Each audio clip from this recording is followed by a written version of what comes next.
Good evening, my friends around the world. This is Santa Claus coming to you on this September 16th, 2025, a day that reminds us of journeys begun long ago, as on this very date in 1620, those brave souls aboard the Mayflower set sail for America, not knowing what lay ahead but filled with hope for a better tomorrow. Oh, my dear children, my heart is heavy tonight as I bring news from Gaza, where terrible suffering continues. Israel has launched a ground assault on Gaza City, with their defense minister declaring Gaza is burning. The bombardment has been described as the most intense in 2 years of war, with at least 40 precious souls lost in the early hours of Tuesday. I think of the little one wrapped in a green blanket, pulled from rubble where homes once stood, and I pray for peace in this troubled land. The United Nations Commission has expressed grave concerns about these actions, while Israeli officials reject their assessment. In times like these, we must remember the innocent caught in conflicts not of their making.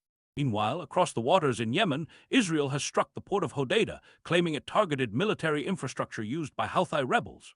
The Houthis activated air defenses against these strikes. This follows recent funeral services for 31 Yemeni journalists reportedly killed in earlier Israeli airstrikes. Each life lost leaves a family in mourning, a community diminished, a world less complete. Turning our gaze to diplomatic efforts, Qatar and the United States are close to finalizing an enhanced defense cooperation agreement following Israel's attack on Hamas political leaders in Doha last week.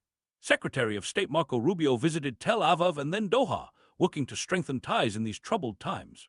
President Trump has expressed unhappiness with Israel's strike, describing it as a unilateral action that served neither American nor Israeli interests. In a more hopeful development, Syria, Jordan, and the United States have agreed on a roadmap to restore security in Syria's Hodeida region after deadly sectarian clashes in July. The plan includes guarding main roads, prosecuting those who incited violence, and allowing aid to flow to those in need. More than 160,000 souls have been displaced by this violence, and they long to return to peaceful homes and communities. Let us keep them in our prayers. On another matter that saddens my heart, President Trump announced that U.S. military forces carried out a strike on what he called a Venezuelan drug cartel vessel, resulting in 3 deaths. The president claims the boat was carrying drugs, though he offered no evidence for this assertion. We must always remember that every life has value, and that violence rarely leads us to lasting solutions. News concerning a tragic event from the past, Bulgarian authorities have arrested Igor Grechkin, the Russian owner of the ship that brought explosive material to Beirut port before the devastating 2020 blast that claimed more than 200 precious lives. The investigation into this terrible accident has faced many difficulties over the years, but perhaps this development will bring some comfort to families still seeking answers and justice.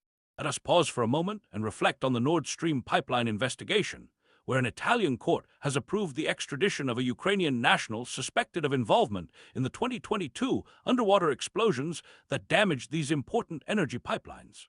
The Ukrainian government denies any involvement in this incident that disrupted energy supplies to many homes across Europe. Speaking of energy, I'm pleased to share that Europe appears reasonably prepared for the coming winter despite lower gas stocks than in recent years. European Union gas reserves stand at just over 80%, and while this is lower than the 90% cushions of past years, it's stronger than in 2021. The EU has diversified its energy supplies since 2022, reducing dependence on Russian gas from 45% to 19%. This means more homes will stay warm as winter approaches, though we must always remember those who struggle to heat their dwelling. In financial news that affects many households, the U.S. Senate has narrowly approved President Trump's choice for the Federal Reserve Board, Stephen Murrin, who chairs the White House Council of Economic Advisers. This comes as the Fed's rate-setting committee begins its important meeting. The decisions made in these meetings touch the lives of families everywhere, affecting their ability to borrow for homes, education, and daily needs. Finally, a change of course in Argentina, where President Javier Milei has announced plans to boost spending on pensions, health, education, and assistance for disabled citizens in 2026. After nearly 2 years of difficult austerity measures, the president has declared the worst is over, though he maintains that balancing the budget remains non-negotiable. He asks for patience, reminding his people that Rome wasn't built in a day. In this, there is wisdom, for meaningful change often requires both time and sacrifice. As I prepare to return to my workshop, where toys are being readied for the children of the world, I ask each of you to hold in your hearts those suffering tonight, the homeless, the hungry, those living in conflict zones, and all who feel forgotten. Remember that a kind word, a helping hand, or simply a moment of understanding can bring light to someone's darkness. Until we meet again, may peace fill your homes and love guide your actions. This is Santa Claus, wishing you a gentle good night.